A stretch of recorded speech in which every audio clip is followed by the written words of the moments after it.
So if you've been following my channel for any amount of time, you probably realize I'm a huge advocate for real estate investing and the power that it holds. And you can just tell with the stats of how many millionaires that actually became millionaires from their start in real estate investing, that it proves to be a proven model for a great investment. Now, the only one that I think might be a better investment is like starting your own business that you're truly passionate about, that you're putting your heart into, because nothing really beats that. But for like kind of a 401k, money investing, just that type of investment, I really do believe that real estate's probably one of the best, if not the best investment you can make. And in today's video, I'm gonna be going over the top 5 reasons why I personally invest in real estate. I'm also gonna be throwing in a little bonus at the end because everyone loves a little bonus, so make sure you stay tuned for that. Hi, and welcome to my channel. My name is Moynihan. I'm a real estate agent and investor based out of Keene, New Hampshire. And if you're looking to buy, sell, or invest around the area, please feel free to hit me up. I'm more than willing to help. It's my job. It's what I love to do. And even if you're just someone who likes to watch the channel and maybe you aren't in New Hampshire, but you still have questions about your investing career and your investing journey, feel free to reach out to me. I'd be more than happy to help kind of put my input or give a little bit of thought on my experience and how I've handled certain situations. But at any point, if this video deserves a like and has given you some information, I greatly appreciate the like. And if you're hitting that subscribe button so that you can kind of stay up to date weekly with these real estate related videos I put out. And if you want to follow me more on a day-to-day basis, feel free to hit up my Instagram and give me a follow there, as I post pretty much every day. I'm always trying to post a reel or some type of good content that actually add value to your day. And I'm also always posting on my stories daily, kind of just how my life is and regular life in general. So without further ado, let's dive right into the top 5 reasons why I personally invest in real estate. And don't forget about the bonus at the end. Let's get into it. So let's dive right on in. And the number one reason I am putting this up at the number one, just because it's what everyone talks about, and it's cash flow. Everybody loves cash flow and they think it's really the only reason to get into real estate investing, which I don't necessarily believe it is, but it is a great way to just kind of like show that it's working, like you're earning monthly cash flow, hopefully, on your investment. And it's actually an investment that's rewarding you for putting in hard work. So, of course, you're going to have to put in some money and get that. But the cash flow is what you're going to be getting after you pay for everything and all the expenses for the property. So, not just the mortgage. Don't be that person who makes a mistake of, hey, it cash flows $400 after you pay the mortgage. Well, did you take into account all the other expenses like taxes, insurance? Did you take into account if you're the one in charge of fuel or electric and all that stuff? Make sure you run through the whole list and you know what you have to pay. And then after that, that is the cash flow that you get to pocket, and that's kind of where you get the return on your money. Number 2 is leverage. Now, this is a huge part about real estate investing that not really any other investment really offers, and that's the fact that you can put down, if you're kind of house hacking, which is living in a unit and renting out to others to help supplement your mortgage, that you can get into with as little as 3.5% down. But if you're just doing a regular investment, you can get somewhere between 20 and 25% down. And the huge thing with leverage is the bank lends you the rest of the money that you can pay off over 30 years. And the great thing is, say you buy a house, I'm just going to make the math simple. I know you rarely see houses for $100,000 anymore, but say you put $100,000, or you buy $100,000 property. You put 20% down, so you put in $20,000. And then your property actually goes up in value just from appreciation in real estate, and say that property is now worth $120,000. Well, you didn't really do anything to make it worth $120,000. It just appreciated. But your initial investment is still $20,000. So you just got 100% return on your investment because you leveraged that rest with a mortgage. Now, if you were to pay $100,000 cash for that property and the value went up $20,000, well, then you're only getting a 20% return on your money, where if you use the leverage scenario, you're getting a 100% return on your money.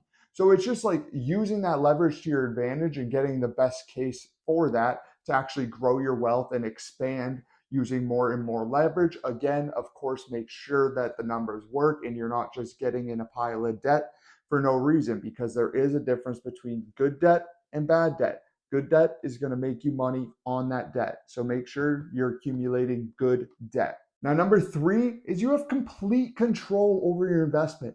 Not many investments offer this either. Like, you can't buy a stock of Apple and then start going to Apple's board meetings demanding to change things because you want more control over how your stock performs. That's not how it works.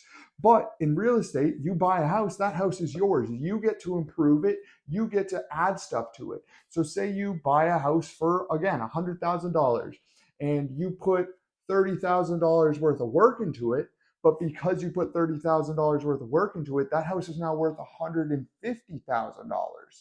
So now you only have, say you put the 20% down, so 20,000 and the 30,000, you're into it for 50,000.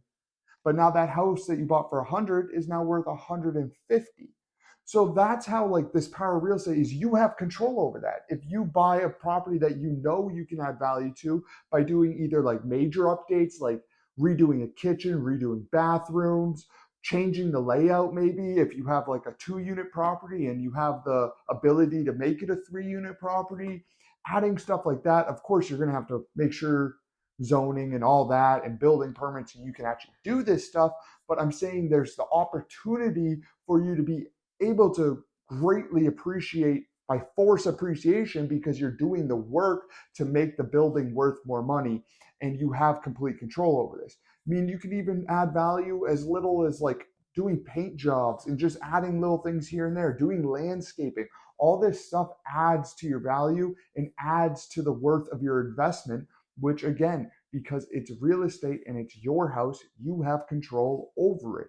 So you can force the appreciation in certain situations. And I just want to go on a quick tangent. This is kind of the Burr method that you hear a lot of people talk about, especially if you follow any type of bigger pockets scenario, like people or any type of books you've read from them. You've probably heard about the Burr method, which stands for buy, rehab, rent, refinance, repeat.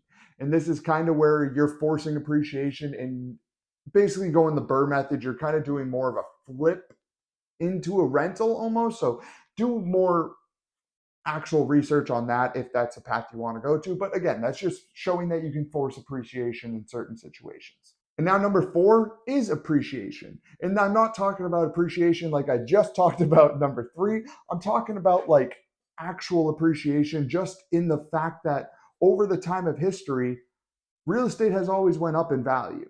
Of course, it's like matters with the dollar dropping in worth, and that's why stuff goes up. But over time, you always see it going up. It's always going to be worth more. Even over the past few years, of course, COVID, but prices have went up dramatically. And there will be dips and dives and all that. It's just playing the game and playing the long run. Chances are, if you hold a house for 30 years and you keep up with all the stuff, so it's actually a nice house after those 30 years, chances are after 30 years, what you paid for it is going to be way less than what you can sell it for 30 years later. That's just the chances are because that's what history has shown. Now, one thing that's like appreciation, I don't think you should ever get into real estate investing due to like making a bet on appreciation. This is where someone would buy something in an up and coming area for cheap and just hoping that because that area is growing, that their house is going to appreciate greatly and that's where they're going to make their money on investment and like the cash flow basically breaks even. Some people do that, but I just look at that more as kind of a riskier bet, almost like flipping without actually doing any work. You're just hoping the neighborhood flips itself. So that's a little bit different. But appreciation just in the fact that chances are if you hold it for a long time, it's going to gain value.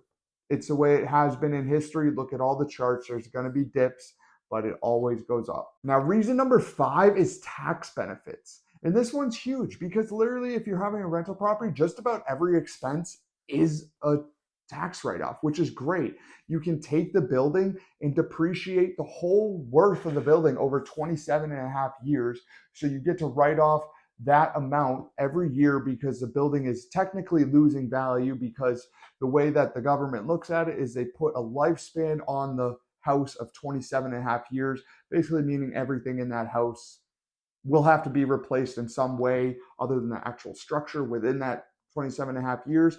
And then there's also things with cost segregation where you can basically take appreciation quicker for certain things like either hot water tanks or furnaces or like those type of things. And you can actually take the cost segregation and write off a bigger amount in certain years. Of course, I'm not a tax specialist, but I do know a little bit about it just because I've had to deal with it. So definitely talk with a tax specialist about the actual in and outs of this, but there's just so many of it. And even your interest rate for your mortgage, that is even the interest payments are a write-off. So much of this stuff is a write-off, and you can literally be cash flowing money every month and making money on your investment every year that you're literally putting in your pocket and using for things. But at the end of the year, you can show a loss on your rental property because of all the stuff that you can write off and depreciate in that time. Now, time for my bonus, because who doesn't love a good bonus at the end of the video? And the bonus is, this isn't a full-time job. Now, it can be a full-time job, don't get me wrong on that, but this can also be something that you just start on the side. When I bought my first property, I was still working a full-time job. It wasn't something that I had to drop everything in my world for to take care of this property. I still self-manage my properties. Granted, I only have 4 units, so it's not like a ton of work. But the biggest, hardest thing I need to do is just keep up with my QuickBooks and keep up with mowing lawns. And if any tenants have any problems, just get those solved as quickly as possible. But it's not a full-time job. And even if it starts becoming overwhelming where it's taking up too much of your time because you are self-managing it, just put it to a property manager and then they take care of everything. And it's literally just about as hands off as you can get for investing. You give it to the property manager. Now they're going to charge you a percentage. It's usually anywhere from 8 to 12%, somewhere around there, depending on what they take care of, what state you're in and all that, and how good they are. But take that into account, make sure your numbers work. And then if it does, just push it on to them. They're the experts. They know how to property manage. That's their whole company. And then it's basically a passive investment for you. Now, don't get too caught up on passive because there's no way to make just passive money. You're going to have to be putting in some type of work, but it gets pretty much hands off if you have a property manager actually managing the property. So those are my 5 reasons why I invest, plus a little bonus there at the end just to make it all sum up nice and pretty. So I hope that this video has kind of added some value, deserved a like from you, and hopefully deserved a subscribe from you too, because I do release videos like this weekly on my channel. And again, if you want to stay more up to date with what I do on a daily basis and get daily content from me, feel free to follow me on Instagram. I'm very active on there, always posting on my stories with my just day-to-day stuff and all that. And if you have any questions about anything in this video, anything on my channel, feel free to shoot me either a DM, a text, literally any way to reach out to me. I'll find a way to respond. So just reach on out to me, even in the comment section. Drop a question below. If you have any questions or ideas for future videos, drop them below. I'd be more than happy to take them into consideration and possibly make them into a video.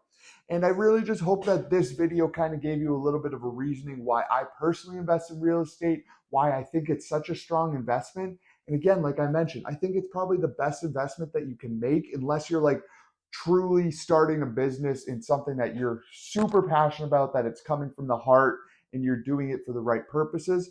Other than that, I think this is one of the best investment boats you can get into. And the sooner you get into it, the better it is, because then the longer time you have to grow your portfolio. And real estate is really a long game. So the earlier you get in, the better, in my personal opinion. So with all that being said, I'll catch you next week.